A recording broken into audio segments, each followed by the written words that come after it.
যে আছে জানি না, কিন্তু রাস্তা আছে না না না, তারা কেউই জানে না।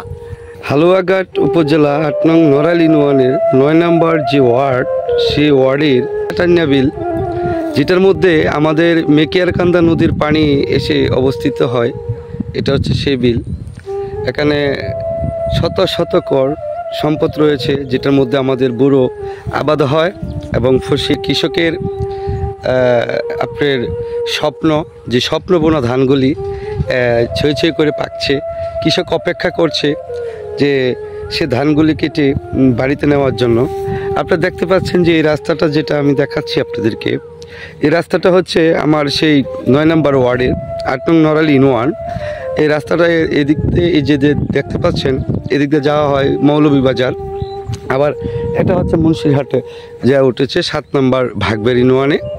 আপনি এই হচ্ছে আমাদের সেই আবাদি শত শত কর সম্পদ রয়েছে, যেটা ধান আমরা এই রুটের উপরে উঠানো হয়, আর এই রুট থেকে সে ধানগুলি ক্যারি করা হয়। যেমন ৭ নং ভাগবের ইউনিয়নের চন্দিরকান্দা গ্রামের অনেক কৃষকের আমাদের এই রাস্তাটা অতি জরুরি দরকার। আমি উপজেলা বরাবর দরখাস্ত করেছি এই রাস্তাটি করে দেওয়ার জন্য। যে রাস্তাটার মাঝে এই যে এখানে হয়তো বুম মেশিন দিয়ে ধান নিয়েছে কৃষকরা, এভাবে ধান নিয়ে এই রাস্তার উপরে। তারপর দেখেন আপনারা যে শত শত কর সম্পদ এখানে রয়েছে।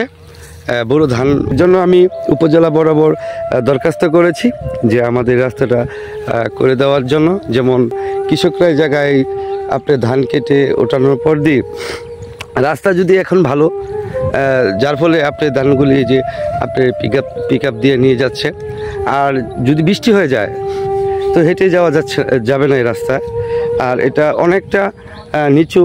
আপনার এটার মধ্যে দীর্ঘদিন ধরে চেষ্টা করছি মাটি কাটার জন্য, যে যদি অন্তত পক্ষে রোডটা ক্লিয়ার হয় তাহলে কৃষকরা একটু সুবিধা হবে ধান বন নেওয়ার জন্য। এর জন্য উপজেলা বরাবর আমি দরখাস্ত করেছি রাস্তা করে দেওয়ার জন্য। তো দেখা যাক কী হয়। ইনশাল্লাহ আমরা যদি রাস্তাটা সম্পূর্ণ করে দিতে পারি তাহলে ওই কৃষকরা অন্তত পক্ষে তারা ধান বনগুলি বাড়িতে নিয়ে যেতে পারবে। এই রাস্তার উপরে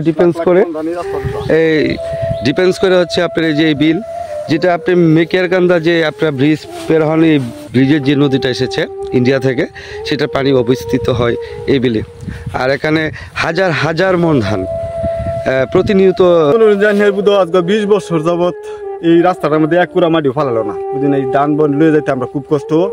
এই রাস্তাতে আমরা অবশ্য ৭ নং ভাগবের ইউনিয়নে আমরা বাড়ি, নড়াইল ইউনিয়নে আমরা মানে আপনাদের কি মানে গৃহস্থী হচ্ছে নড়াইল ইউনিয়নে, কিন্তু এদের যে রাস্তা মানে লাখ লাখ মন ধান, আমরা এইদিকে জমি টমি সবচাইতে বেশি আর কি। এইদিকে আমরা এই ধান বন লয়ে আমরা যাইতে বিরাট কষ্ট। এটা যদি আমরা উপর তাহলে মানুষ যদি আমরা একটু কালি লক্ষ্য করতে, তো আমরা ধান বন লয়ে যাইতে আমরা কাটার পরে দিয়ে কিন্তু দূরে লাগবো। রাস্তার সাইডে জমি যদি আছে যে কাটার পরে দিয়ে কাজে 20 বছরের মধ্যে মনে হয় আইনের এক কুড়া মাটি এই রাস্তার মধ্যে ফালাইছে না। 20 বছর যে আছে জানি না, কিন্তু রাস্তা আছে, না না না, তারা কেউই জানে না। কৃষকের প্রতি আসলে এরকম